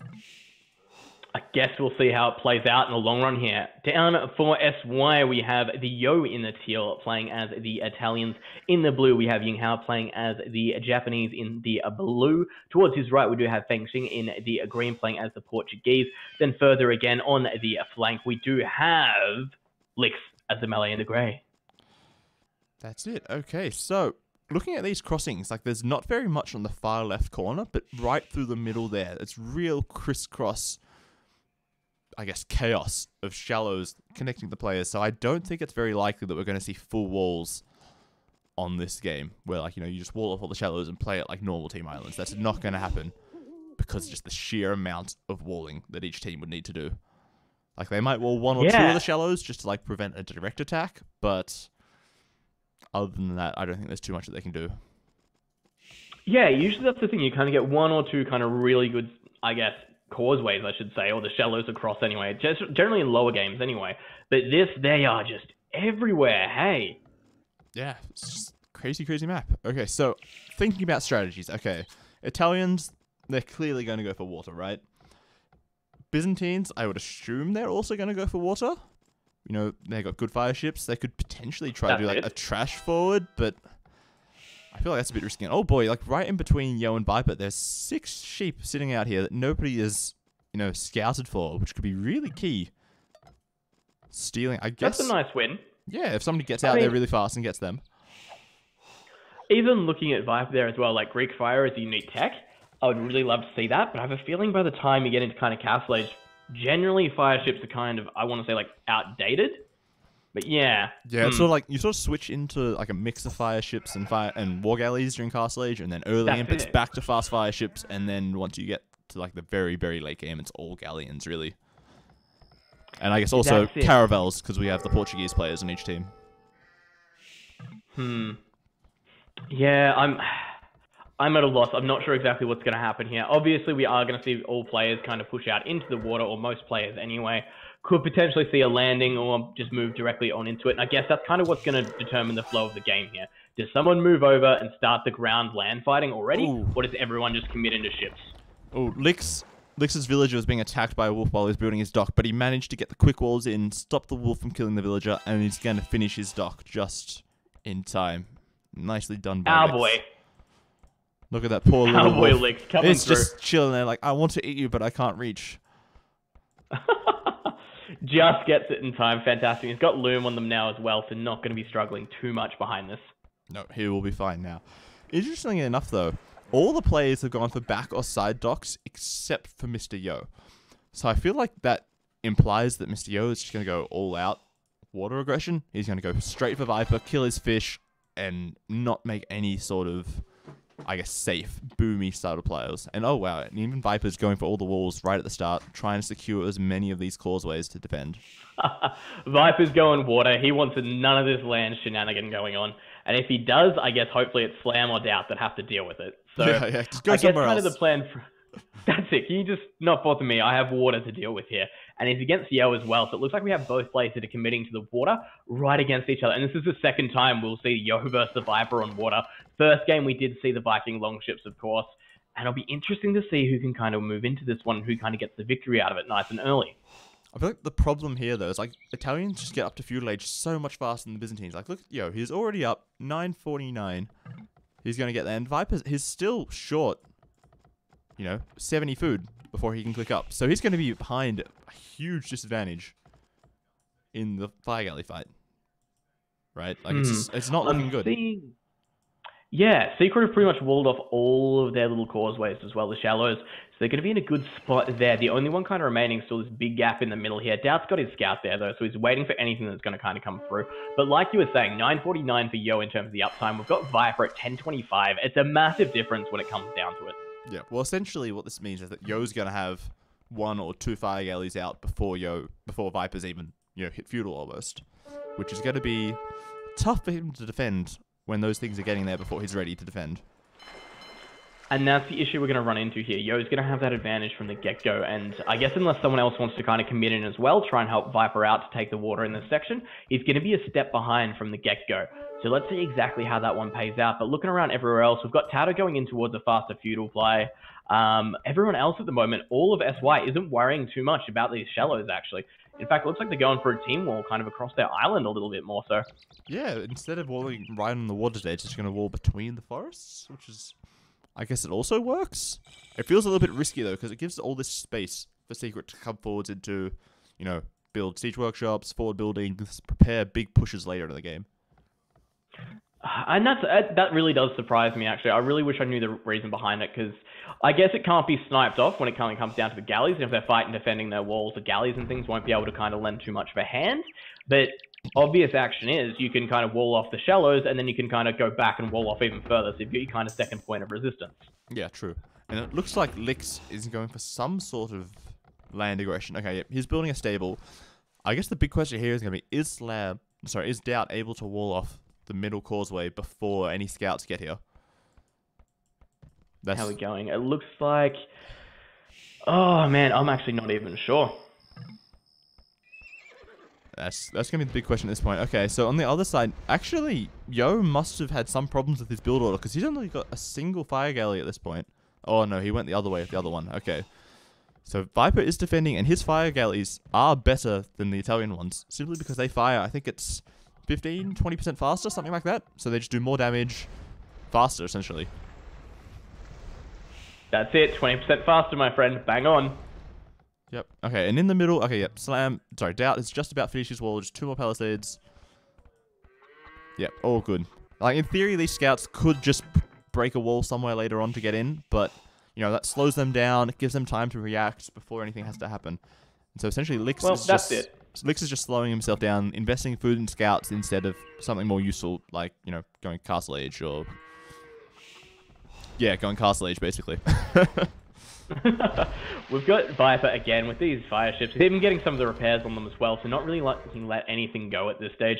Ooh, 1 minor escape there on 2 HP just. Yeah, oh, but the demo's coming in. Quick enough? Oh, that's a good demo, baby. Oh, Yo just missed out on having an amazing demo there. And oh, that's a shame. And looks those like it's gonna repairs. connect with 1. Yeah, that was so well done by the Viper. Excellent, excellent micro there. This is what we kind of expect at this stage of play. People repairing ships like this to make sure they keep the number advantage. It's a huge win when it kind of comes down to it. Yep, and otherwise... So looking around at the moment. Actually, Slam is doing a bit of a fish boom into Sling to the Viper.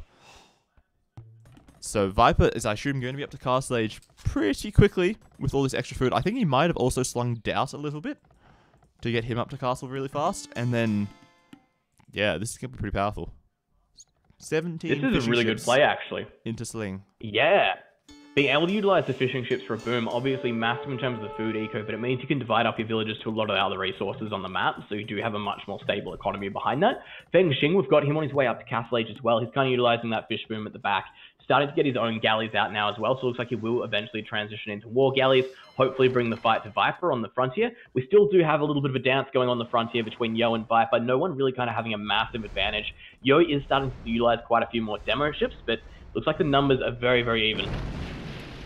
Yeah, it's pretty fairly balanced, I think, here. They've both got 4 boats each, but the thing is, Yinghao is also here with some fire galleys, whereas Viper is here all by himself. Here we go. This is where it kind of becomes a little bit more interesting. We've got a 2v1 scenario. Yinghao and Viper both on their way to Castle Age now. Going to be a little bit behind Feng Xing and Doubt.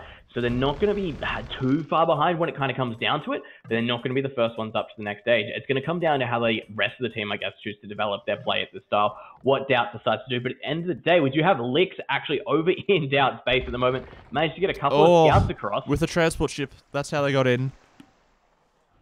Good play. I like it. I like it a lot. And they've also landed a villager as well, building a watchtower on Tato's woodline. But I think Tato's counter tower should get up in time. Oh man, it's a good play. I'm just not so worried about it. They know it's there now. I don't think too much can really happen around this now. If the landing was undetected, of course they could have a little bit of brutality there, but Man, look at this. Yinghao and Yo obviously just having the 2v1 scenario here. They are starting to blow Viper out of the water quite literally. Only a couple of fire ships left. It's Demolition Raft. Trying to get the repairs as much as he can, but if Viper's taken off the water before Castle Age, I'm just worried that Sling's not going to really be too effective. I'm just worried that Slam's going to lose all of his fishing ships. He's got nearly 30 of them. What if they die? like, they've obviously paid back their investment. I have no doubt about that. But the problem is, like, that's a lot of fish just suddenly disappear. And, like, Slam's food economy is, like, 5 villages on berries, and that's it at the moment. He relies entirely on those fish to sling food to his allies. At the same time, Viper's doing a good job just holding this little kind of, I guess, highway here. If he holds out on that one, no one can get around to Slam. Like, looking at the other side, however, we do have Fengxing kind of moving around the side here. Looks like Tato is about to get a pretty nasty surprise at the back of his base. So, potentially could be saying goodbye to the fishing ships there. Yep. Tato, I'm not sure what he's doing, though. He hasn't really made any military whatsoever. He made a couple of scouts, I guess, to defend the potential scout rushes that came in. But he's about to lose some of his fish to these war galleys that are coming around. He's not even bothering. He doesn't have enough wood. He's dropping TCs instead of making warships to defend his fish. Oof, not sure it's going to help. At the same time, we do have Viper on his way up into Imperial Age, so he will be pushing this one. We'll have the endgame tech advantage. Fast fire ships, of course, going to be a massive advantage, especially as buys as well. Yep, such a cheap Imperial Age survive. upgrade. Just got to survive until then. That's what it's all about, hey? Yep. And also, Doubt has docked on the front of their island, I guess, to support whichever side needs fire galleys, or in this case, fire ships, quickly and easily. We've got an extra transport ship from Lix coming through the back here as well. Let's see what it's full of. Oh, that's sneaky. 2 villas and a Couple scout. of villages. The problem is that where is he going to go? Well. There are so many boats walking around, or I guess floating around up this north end, right? Like, clearly, if Doubt is paying any attention, he should see this as it goes past his fishing economy. I guess, absolutely. Look, I've definitely seen Doubt not notice a couple of things, but hopefully he does manage to see this. Because even then, though, the landing, wherever it kind of goes down, there's units around, there's buildings around that should be able to see it. We've got Slam on his way up to Castle Age now, finally, as well, so he will be able to join the fight. Oh my god. Lix is a genius. He was sitting like 2 tiles out of line of sight of Doubt's fish, and then all the fish expired, and now the fishing ships have moved somewhere else, and the transport ship has just slipped through. Yes! Slipped through undetected. Where is he going now? Is he going to walk into Jordan's fish? Sorry, Slam's fish. Jordan's not playing. This is it. Stealth 100. If he's lucky, is he going to get past the fishing ship there as well and get this? This is probably the one place he can land. Yeah, he's just perfect. He's a mastermind. One place. Wow. Come on. Wait. Is he going to delete the transport ship, or is he just going to sit there and wait? I would be surprised if he gets that. Gone. But, yep. Here we go. 500 IQ play, my boys. Overall stable coming down in the back here. So we've got, oh man, Lix could play this really, really well. Getting forging. This is really good. Really good. There are some problems though, because Viper is imp. He has got fast fire ships, but Yinghao has snuck some fire ships past. They're running straight north towards Slam's fishing economy, and Yo still has quite a few numbers on the front. So even with the advanced tech for Viper, it's not a clear win at this moment. Oh, he's gone up to fire ships, yeah, so he's got that advantage. Like you were saying, he does have the tech advantage, but the numbers game's going to come into here a little bit as well. We are getting Greek fire from Viper as well. Oh, if we get some good demos, though, this could be really bad. Yeah, like 3 fast fire ships just instantly died there, basically. Yeah. Oh, that efficiency. Otherwise, okay, they have spotted Lix's forward. They've seen the stable, making elephants. They can see the siege workshop with the mangonel. Slam is now Castle Age, who's dropping TCs to help defend himself. It'll be interesting to see how much damage this forward does. This is kind of really what's going to determine, I guess, the pace of the game from here, because Viper's slowly taking water. He's out in terms of the actual amount of units itself, but Doubt's on his way to Imperial, and we've got Yingwa on his way to Imperial as well, so making a little bit of a difference there. But, man, will this forward do kind of enough damage to make any kind of change to the game? Oh, that was a big demo for Viper. He just got about 4 fire ships with 1 demo. Oh, that's how it's done. Oh, and also Tato is just about to click imp. He's almost got the resources. I think he's just waiting for the final building. Yep, he's building his university. So we're essentially going to have 3 players in imp versus 2 for the other team in the next 3 minutes. That said, Feng Xing does have a lot of war galleys out in play. I don't know if it's going to be enough to kind of take out the fast fire ships in the long run, but with the amount of low numbers we do have from Viper here at the moment, it's going to be extremely handy to have. The range, of course, can be kind of what does take this one down. Then again, in the front, look at this. We've got Dowd here as well. He's got war galleys out. He's got his fire ships of his own, and he's going to be looking to get those up to the next age, of course, very, very shortly. The problem, though, like, Lix has war galleys, but he's not up to Imperial Age himself. Right, so without Galleon, they're just going to get absolutely destroyed by any fast fire ships or any Galleon army that they walk into. Of course. And even then, look at this. Tato is forwarding villages in the middle of the map. I guess going for Japanese Condottiero is, I assume, what the plan is. But they've spotted it. Yeah. Yo's fire ships are there. there. Get the wall off. Come on, get those villages in and wall them off. That's what we want to see. But if you do wall them off, what are you going to do with them, though? Oh no, but the wall! Okay. Oh, that's a single knight. Rip all the vills. Goodbye, guys. It was good. It was a good effort, Tato. We love it. We love you, but sadly, wasn't going to happen. Nope. Okay, well, he's splitting off the vills. 2 of them are still alive, trying to sneak away somewhere. I feel like at this point it'd be better if just making the barracks on his own island, and then sending the Condottieros over, and then once they've got a numbers advantage, then try to forward the vills. I feel like that just might be a bit of a safer option at this point. It looks like some of those villages did survive, though, and they are going to slowly get those barracks up. Of course, a couple of low HP palisades there. The knight can get through it quite easy, but as long as Tato's paying attention, it should be absolutely fine. We've got Slam joining the fight on the water as well, so in with fire ships to do what he can. And around the side, it looks like we do have Doubt fighting against Feng Xing. It looks like there is pretty even numbers, but the fire ships here might make a little bit of difference. Well, also the fact that we have galleons versus war galleys is a clear difference. Yeah. And something else to point out. Lix's forward, like landing, has been denied. Slam defended with mangonels and monks, and now just clearing up those buildings that are left behind. Very, very good stuff. Loving seeing that. What have we got from Tato? It looks like the first barracks is up here. Condottiero is on the way. They've only got the 1 armor on them this stage, but you know how they're built. You know how quick they are. This is what they're for. They're for raiding, and that's exactly what the material's for. Lix throwing down a castle on the hill here just to defend from that one. Should keep him in a strong position when it comes down to it. But look over towards the back. Feng Xing is running through, killing off as much of that fishing eco as he can. Oh, yep.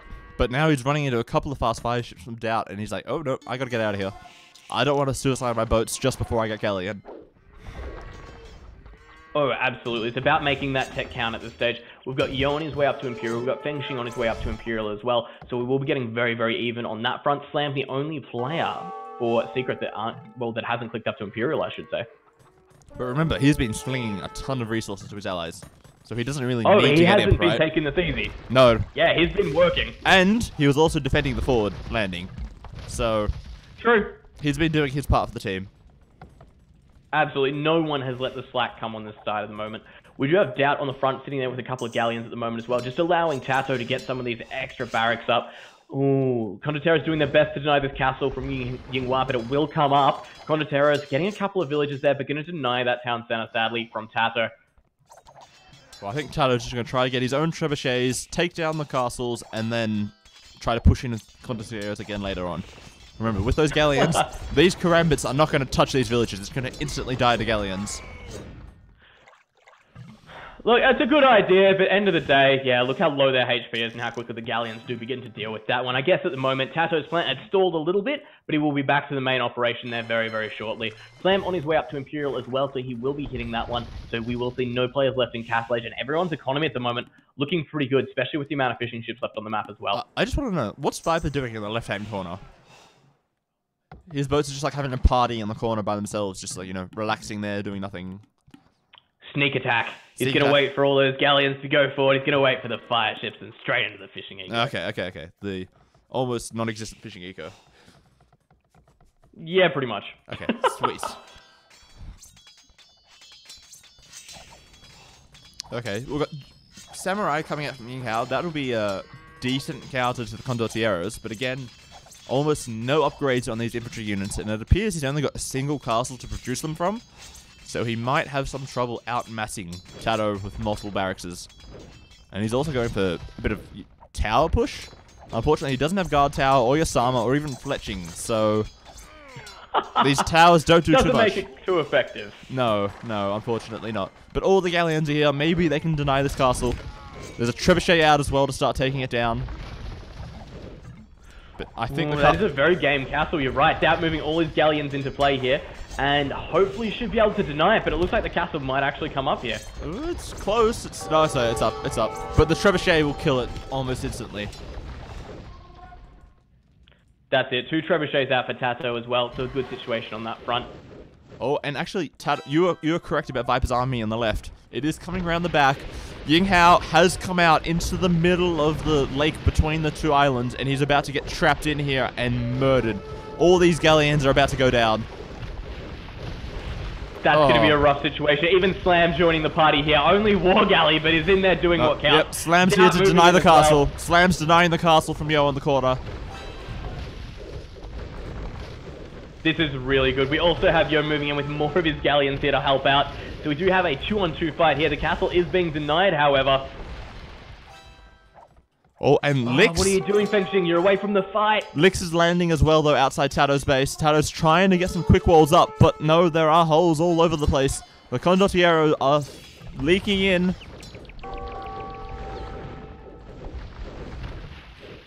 Oh, this is good. This is really good for both teams at the moment. Both of them are kind of making their push, doing what matters. Secret slowly taking down the water, whereas at the other side of the base, we've got Feng Xing. I was wondering what all his galleons were doing over there, and the answer was to support the push from Lix. That's it, exactly. But the problem is, like, all of their armies are, like, split up. Feng Xing is on his own on the right. Yo is on his own in the middle, and Feng Xing's army is, like, all off to, like, the south, left sort of side. All by themselves. Like, they can't group up and fight. Whereas every time, you know, we've got Viper and Slam fighting. We've got Viper and Douse. They're always fighting together, making the most of their engagements. That's it. It's a team play we've come to witness, and ECL is really separating it at the moment from a lot of the other tournaments out there, showing just how well a couple of good team strategies can work out. We do have Doubt on the right-hand side, though, versus Feng Xing, and I'm worrying that Doubt just does not have the units to actually survive this one. I think that's going to be pretty close, but the big thing, look at Slam's army. He's got a mass of caravels coming in. Massive elite caravels and galleons denying this castle again, and then they're going to push through, destroy Ying Hao's army, and deny SYT from setting up any trade in this corner. Man, this is good. Slam's made such a good play. Just this game in general, every time he's appeared, he's been there to do the damage. It's been working out very well. That said, looking at the populations, we've got Tato and Viper both quite low. But then again, looking at Yo at the moment, 102 villages looking good on his front as well. The problem though, like, speaking of trade, like, the Secret team, they're setting it up already. They've got nearly 20 trade between them. SY, they've got 5. And Tato, he's building towers, he's building castles all along the right-hand side to try to defend that part of the island. They just need to clear out Lix's forward. And then I think Secret are going to be in a pretty powerful position. This is what we ran into last game as well, and exactly where the difference got made. Secret had their trade up that little bit earlier, and obviously it meant they didn't have the same kind of gold problem that SY was going through. That's it, exactly. Oh, look at Tato's base, though. Look at it, the Condottiero is doing so much damage. Tato slowly being able to clean it up, but man, he has lost a lot. And then the Karambits as well. Yeah, but the thing is, like, everybody else on his team has such a strong food eco, they can sling him food and gold if need be, right? Slam has 1,000 food in the bank. He can sling all of that to Tato to allow him to make some Condottieros and keep defending. I don't know how Tato always manages to hold on. You just can't kill him. He's a bloody Hydra. You cut one head off and he's over somewhere else dealing with something. And look towards the middle of the SY island. You've got more and more barracks getting thrown up. His castle survived and he's just doing whatever he can to be a pest. And somehow it just works out. The man's a wonder. Oh, but and Lix just sent a bunch of villagers forward right past Doubt's galleons as they were fighting with Feng Xing. There's all these dead villager bodies in the ground here.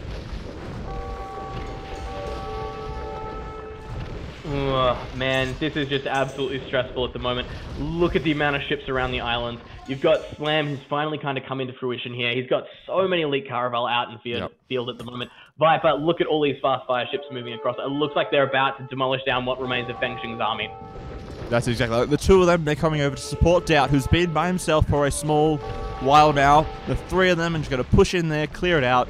Somebody's going to get cannon galleons, and they're going to push back all these castles and then be in a nice, powerful position.